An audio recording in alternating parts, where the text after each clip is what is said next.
민수기 17장 12절에서 18장 7절 말씀입니다.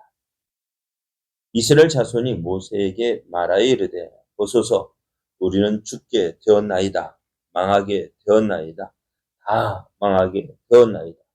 가까이 나아가는 자 곧 여호와의 성막에 가까이 나아가는 자마다 다 죽사오니 우리가 다 망하여야 하리이까. 여호와께서 아론에게 이르시되 너와 내 아들들과 내 조상의 가문은 성소에 대한 죄를 함께 담당할 것이요 너와 내 아들들은 너희의 제사장 직분에 대한 죄를 함께 담당할 것이니라. 너는 내 형제 네 지파 곧 내 조상의 지파를 데려다가 너와 함께 있게 하여 너와 내 아들들이 증거의 장막 앞에 있을 때 그들이 너를 돕게 하라.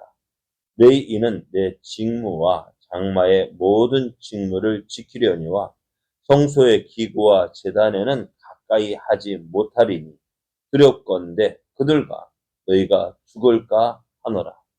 너희 이는 너와 합동하여 장막의 모든 일과 해막의 직무를 다할 것이요 다른 사람은 너희에게 가까이 하지 못할 것이니라. 이와 같이 너희는 성소의 직무와 제단의 직무를 다하라. 그리하면 여호와의 진노가 다시는 이스라엘 자손에게 미치지 아니하리라. 보라, 내가 이스라엘 자손 중에서 너희 형제 레인을 택하여 내게 돌리고 너희에게 선물로 주어 해막의 일을 하게 하였나니 너와 내 아들들은 제단과 휘장 안의 모든 일에 대하여 제사장의 직분을 지켜 섬기라. 내가 제사장의 직분을 너에게 선물로 주었은즉 거기 가까이 하는 외인은 죽임을 당할지니라. 아멘. 할렐루야. 할렐루야. 하나님의 크신 사랑이 차가운 새벽 기온을 몰아내고 풍성한 은혜를 누리게 하는 시간입니다. 오늘도 우리를 사랑하시는 하나님의 사랑 안에서 하나님의 선하신 뜻을 이루어감으로 하나님을 더욱 기쁘시게 하는 복된 날 되기를 예수님의 이름으로 축복합니다. 오늘 우리에게 주신 하나님 말씀을 통해서 하나님께서 주신 직분은 하나님의 선물입니다. 하나님께서 주신 직분은 하나님의 선물입니다. 이런 제목으로 하나님 말씀을 전하겠습니다. 하나님은 이스라엘의 12지파의 지휘관의 지팡이와 또 레위 지파에서는 아론의 지팡이를 가져오라고 하셨습니다. 그리고 그렇게 가져온 13개의 지팡이를 해막 안에 증거궤 앞에 두라고 하셨는데요. 그렇게 하면은 하나님께서 택하신 사람이 누구인지를 하나님께서 보여주시겠다라고 말씀합니다. 그래서 모세는 하나님 말씀하신 대로 이스라엘 자손의 12지파에서 그 한 개씩 그래서 12개와 또 레위 지파에서는 아론의 지팡이를 가지고 이제 증거궤 앞에 두었습니다.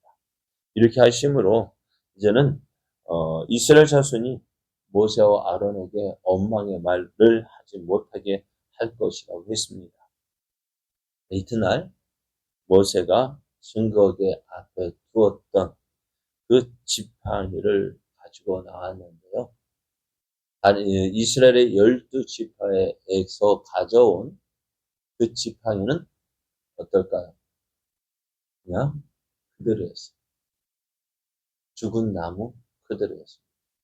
그런데 아론의 지팡이에서는요, 음이 돋고 순이 나고 꽃이 피어서 살구 열매가 열렸습니다.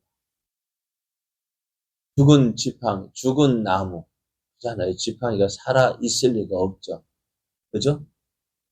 딱하게 굳은 그 말라 있는 그 나무 거기에서 어느 누가 음이 돋고 순이 나고 꽃이 피어서 열매가 맺힐 것이다 생각을 했을까? 그런 생각할 수 있을까 없을까? 그것도 하룻밤 사이. 하룻밤 사이에 그럴 수 있을까요? 그런데 하나님은 그렇게 하셨어요. 아론의 지팡이 말라서 도저히 기대할 수 없었다. 그 아론의 지팡이에서 싹이 음이 돋고 순이 나고 꽃이 피고 열매가 맺게 하셨습니다. 그래서 이스라엘 온 백성이 보았을 때 어땠을까요? 네? 뭐라 했을까요? 그러니까 이 일을 통해서 하나님께서 누구를 택하셨다고요? 아론을 택하셨다는 것을 보여주셨습니다.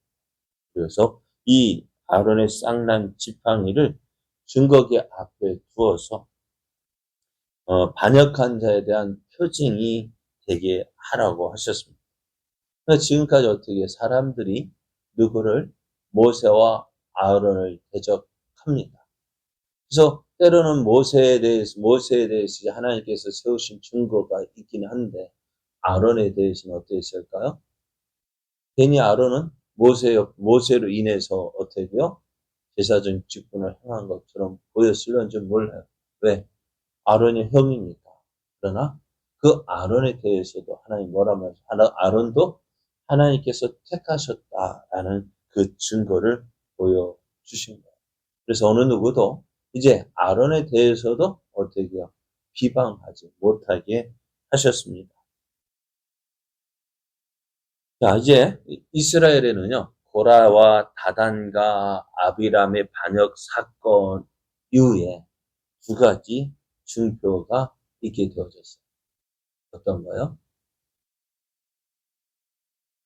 향로를 250개의 향로를 쳐서 판을 만들고 그것으로 어떻게 해요? 제단을 싸게 했습니다. 그래서 이스라엘 백성이 제물을 드릴 때 그 제단을 둘러싼 철판을 보면서 어떤 생각이요? 아, 이 제사장에는 그 철판을 볼 때마다 아론 자손이 아닌 다른 사람은 요 앞에 분향하러 가까이 오지 못한다라는 사실을 알게 하셨고요. 또 아론의 쌍난 지팡이는 아론이 하나님께서 택하신 자라는 사실을 보여주었습니다. 그래서 이 일을 통해서 아론과 그의 자손만이 성막에서 봉사할 수 있는, 사역할 수 있도록 택함을 받았다는 사실을 알게 됩니다. 그런데요, 당장 이렇게 되자 문제가 생겼습니다. 어떤 문제가 생겼냐면은 성막은 이제 일반인이 접근할 수 없고 또 아론과 그의 후손만이 거할 수 있는 거룩한 공간이라는 사실이에요. 그렇게 된다면은 일반인은 어떻게 성막을 찾아갈 수 있겠느냐는 거예요. 이제 성막은 아무나 찾아갈 수 없어요. 일반인은 거기에 누구만 아론과 그의 자손들만이 성막이 있게 되어지는데 그렇게 되어지면 일반 사람들 어떻게 제사를 드릴 수 있겠냐는 거예요. 이스라엘 백성은요 어떻게 돼요? 예배와 또 예물을 드리기 위해서 정기적으로 또한 의무적으로 성막을 찾아야 했는데요. 성막을 찾을 때마다 이스라엘 백성은 하나님의 진노를 사지 않을까 하는 염려를, 걱정을 하게 됩니다. 그럼 결국 이 문제는 어떤 일로 되어지느냐? 이스라엘이 죽음을 무릅써야 죽을 것을 각오하고 성막을 찾아야 한다는 그런 결론을 내리게 됩니다. 그럼 어떻게 되어질까요? 그래서 이들은 이렇게 이야기합니다. 17장 12절 13절 말씀해 보면은 이스라엘 자손이 모세에게 말하 이르되 보소서 우리는 죽게 되었나이다. 망하게 되었나이다. 다 망하게 되었나이다. 저 가까이 나아가는 자, 곧 여호와의 성막에 가까이 나아가는 자마다 다 죽사오니 우리가 다 망하여야 하리까라고 호소를 하게 됩니다. 그렇죠. 이제 어떻게 돼요? 성막은 아무나 갈 수 없는 거예요. 그러니까 제단에 볼 때마다 누구야? 아론의 자손만 이곳 가까이 할 수 있다니까 어떻게 돼요? 이스라엘 백성은 감히 가까이 갈 수가 없었습니다. 그래서 하나님은 이들의 그 좌절을 들으셨습니다. 그래서 이들의 좌절을 해소할 수 있는 대안을 제시해 주셨는데요. 하나님 아론에게 말씀하십니다. 일반인이 성막을 범하면 그 책임을 제사장과 레인에게 물을 것이고, 물을 것이라 하면서 책임 소재를 크게 세 가지로 구분합니다. 일반인이 성막을 범하면 제사장과 고아 자손이 책임을 지고, 또 일반인이 제사장 직분을 범하면 제사장이 책임을 지고, 레위 사람이 제사장 직분을 범하면 제사장과 레위 사람이 책임을 지게 된다는 것입니다. 일반인이 와서 성막에 와서 그 성막에서 제사를 드릴 때에 그 제사장이 하는 일을 일반인이 와서 하려고 한다면은 그것을 누구에게 책임을 지게 하냐면은 어떻게 해요? 성막을 범하게 하면 그 책임, 일반인이 성막에 와서 내가 이거 해야지 하는 그 이러한 일들을 범하게 되어지면은 어떻게 해요? 성막을 범하면 제사장과 고아 자손이 책임을 지고 또 제사장 직분을 범하게 되어지면은 제사장이 책임을 지고 레위 사람 성막에서 봉사하는 그러니까 고라가 고아 자손이었잖아요. 고아 자손이 어떻게 성막에서 봉사하다 보니까 나도 제사장 직분을 행할 수 있겠다. 그런 식으로 그 성막에서 봉사의 일을 하나님께서 맡겨주신 자가 감당하지 아니하고 그 일을 범하게 되어지면은 그에 대한 책임을 지게 하겠다는 것입니다. 여기서 책임을 진다는 것은 뭘까요? 하나님의 진노를 받게 되어지고 죽게 된다는 사실입니다.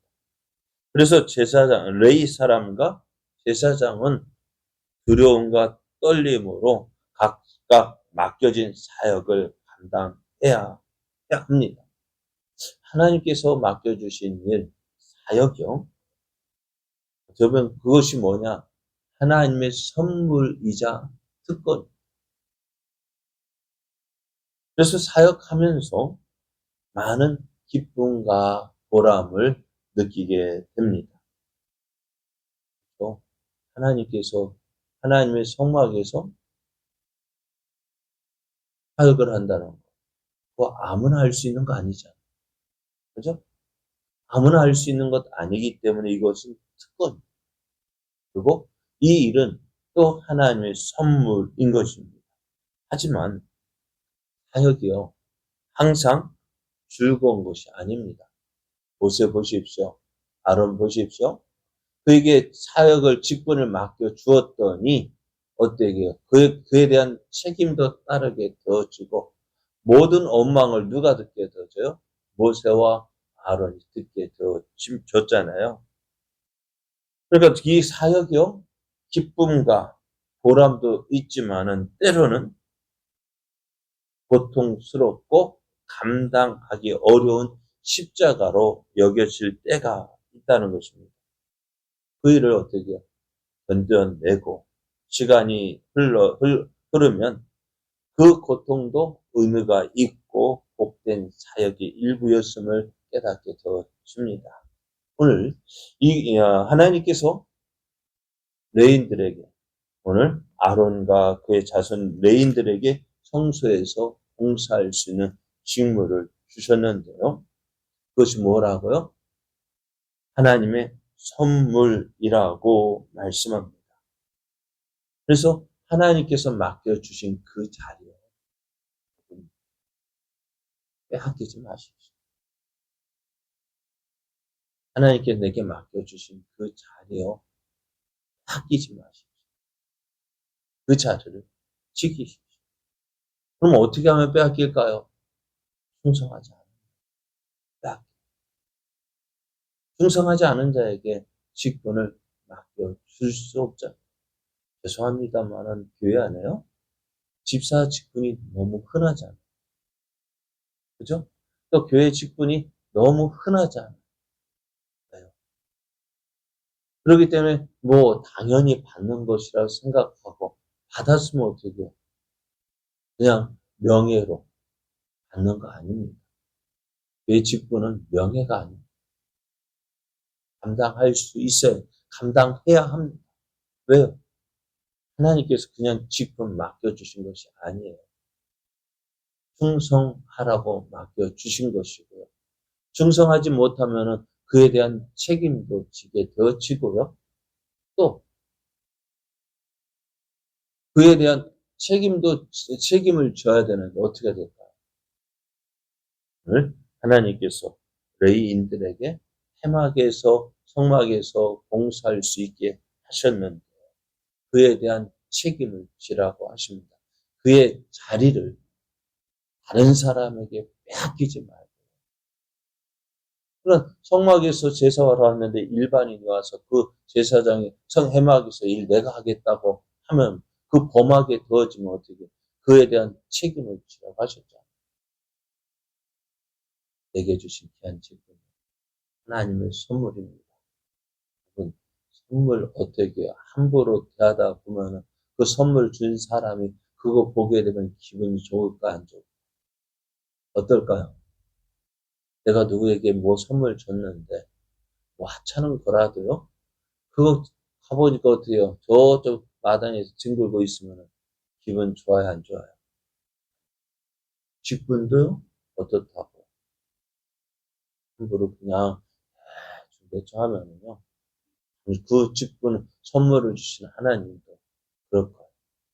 오늘 직분은 하나님이 주신 선물입니다. 하나님이 선물로 주신 이 직분 사역을 감사함으로 받아들이고 즐길 수 있는 자 되어져야 합니다. 하나님께 맡겨주신 직분 감사함으로 받고 또 그 일에 순종함으로 하나님은 그 직분을 선물로 주신 하나님을 기쁘시게 하는 복된 우리의 삶 되기를 예수님의 이름으로 축복합니다.